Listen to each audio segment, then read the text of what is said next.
DS గారు, అక్కడ బొత్స, ఇక్కడ డిఎస్. గతంలో జాతీయ పార్టీకి రాష్ట్ర అధ్యక్షులుగా పనిచేసిన వాళ్ళు ఇప్పుడు ప్రాంతీయ పార్టీలో చేరి అటెండర్లుగా పనిచేస్తున్నారని చాలా సీరియస్ కామెంట్స్ చేస్తూ ఉన్నారు. మీ గతంలో మీరు పనిచేసిన పార్టీ నేతలే, దానికి ఏం సమాధానం చెప్తారు?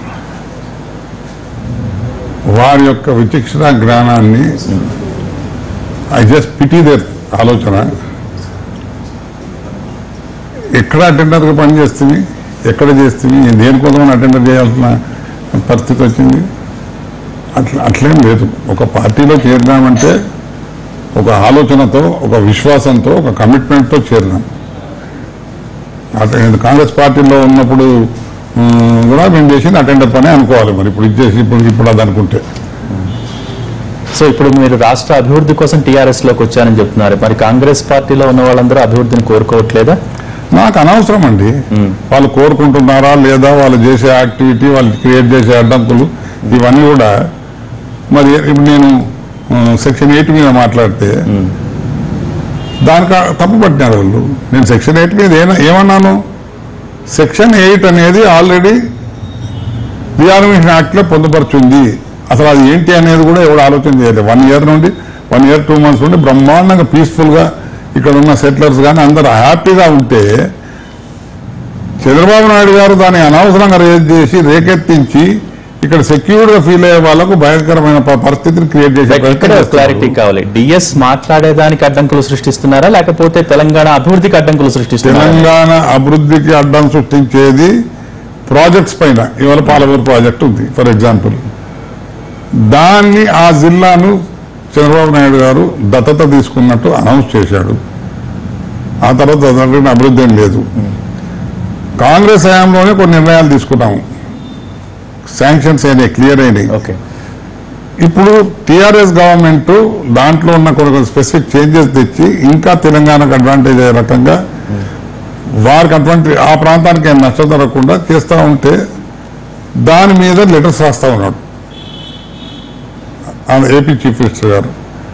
ఏపీ చీఫ్ మినిస్టర్ గారు 10 సంవత్సరాల పాటు ఉమ్మడి రాష్ట్రానికి చీఫ్ మినిస్టర్గా ఉండి ఈ రోజు ఇక్కడ జరుగుతున్న అభివృద్ధి కార్యక్రమాలకు అడ్డం పడడం కరెక్టా? రైట్, మీరన్నది టీడీపీ అడ్డంకుల గురించి చెప్తున్నారు, కానీ నేను అడిగింది కాంగ్రెస్ పార్టీ. కాంగ్రెస్ పార్టీలో అడ్డంకులు సృష్టిస్తున్నారా?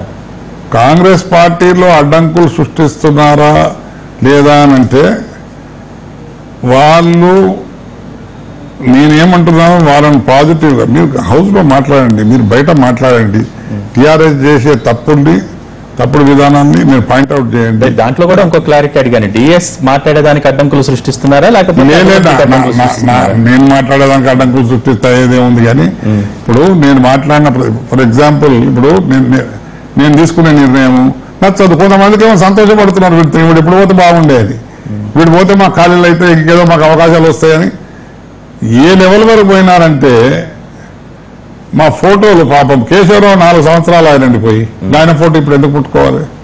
నా ఫోటో తీసేశారు, బొత్సది కూడా తీసేశారట. మరి బొత్స ఆల్రెడీ ఆంధ్రబాబు షిఫ్ట్ కావాల్సి, కానీ ఆయన ప్రదేశ్ కాంగ్రెస్ కమిటీ ఓవరాల్ గా నేనున్నట్టుండే తీసేశారట. 3 బ్యాక్వర్డ్ క్లాస్ వాళ్ళు తీస్తే ఏమవుతుంది? చరిత్ర మారిపోతే ఆనాడు ఉన్నది మేమే కదా.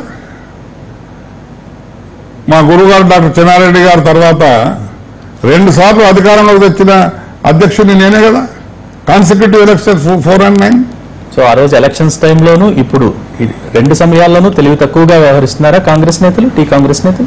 వారి విఘ్నతకు వదులుతానండి నేను. తెలివి తక్కువగా నేను ఎందుకంట, ఒక రాష్ట్ర కాంగ్రెస్ కమిటీ అధ్యక్షుడిగా చేసిన వ్యక్తి కుర్చీలు ఎక్కి ఫోటోలు తీస్తే ఇక నేనేమన్నా, I just leave it to their wisdom.